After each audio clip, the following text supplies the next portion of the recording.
Une participation historiquement haute. 3, 2, 1. Il est 20h. D'après les premières estimations de notre partenaire Opinionway, c'est le nouveau Front populaire qui obtient le plus de sièges dans nos projections. Bruno Jambard, je vous en prie, allez-y, donnez-nous vos résultats. Entre 180 et 210 sièges pour le nouveau Front populaire et les divers gauches.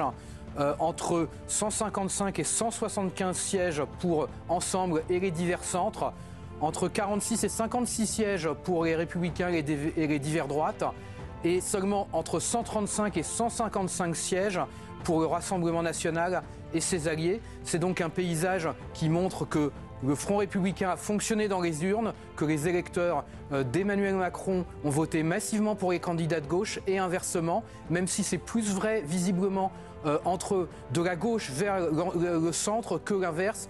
Actuellement, nous sommes à 57% contre 43% dans les duels entre Ensemble et le Rassemblement national, à 52% contre 48% pour la gauche contre le Rassemblement national. Merci beaucoup Bruno Jambard. Donc le nouveau Front populaire, 180 à 210 sièges selon nos estimations. Tout de suite, on rejoint Thomas Bonnet sur place. Bonsoir Thomas. Expliquez-nous quelles sont les réactions autour de vous.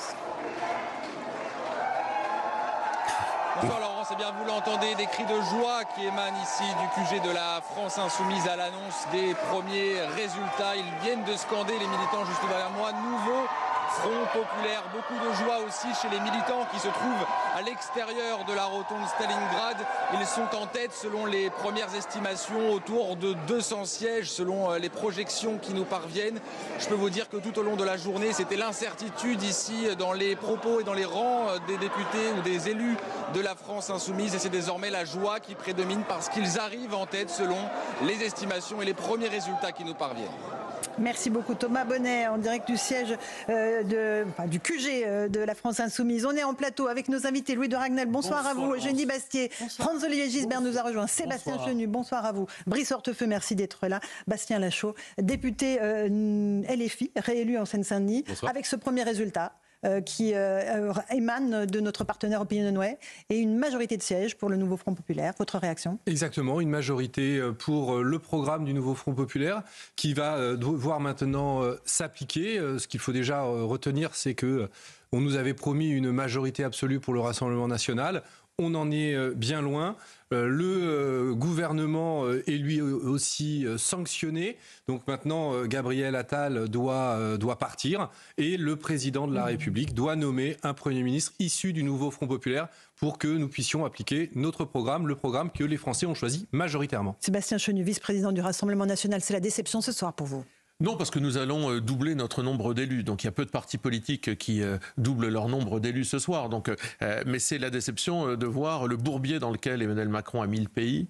Il y a une majorité relative visiblement qui se dégagerait pour le nouveau Front populaire. Elle n'est que relative et fait de nous évidemment une force d'opposition authentique.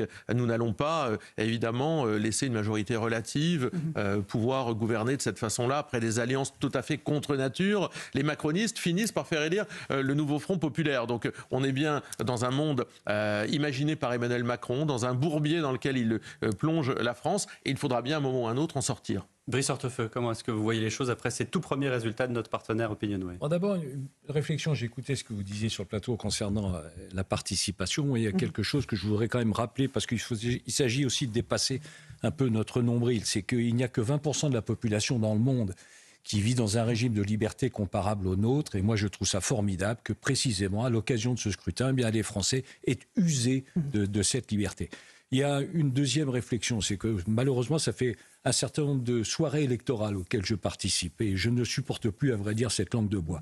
La réalité, c'est que ceux qui m'entourent, en réalité, ne peuvent être que déçus. Pourquoi ils ne peuvent être que déçus ? Parce qu'ils n'ont pas gagné, le Front populaire n'a pas gagné la majorité, et le Rassemblement national n'a pas obtenu les résultats qu'il souhaitait. Concernant ma famille politique, j'essaie d'être aussi très lucide. LR, 46 à 56 sièges selon les Républicains, les Républicains font preuve d'une résistance assez solide, assez exceptionnelle dans un contexte extrêmement difficile, mais nous n'en sommes pas encore au rebond que j'espère, que j'attends, et notamment autour de Laurent Wauquiez. Très bien. Alors, une réaction peut-être de nos journalistes, Louis de Ragnel, Non, mais il y a des enseignements qui sont très intéressants. C'est-à-dire qu'on l'a un peu dit, mais le Front républicain est plus vivant que jamais. On pensait que c'était quelque chose qui était en train de s'éteindre. Eh bien non, le gouvernement et le nouveau Front populaire ont réussi à le ressusciter. Le Rassemblement national fait plus peur que le nouveau Front populaire.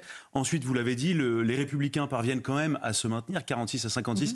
Il y avait 61 députés sortants. Certes, le Rassemblement national double son nombre de députés, mais c'est quand même une grande déception pour le Rassemblement national qui espérait, il y a encore, souvenez-vous, au soir du premier tour, accéder éventuellement à Matignon et donc constituer un gouvernement. On se posait la question de la majorité absolue. Là, on en est très loin.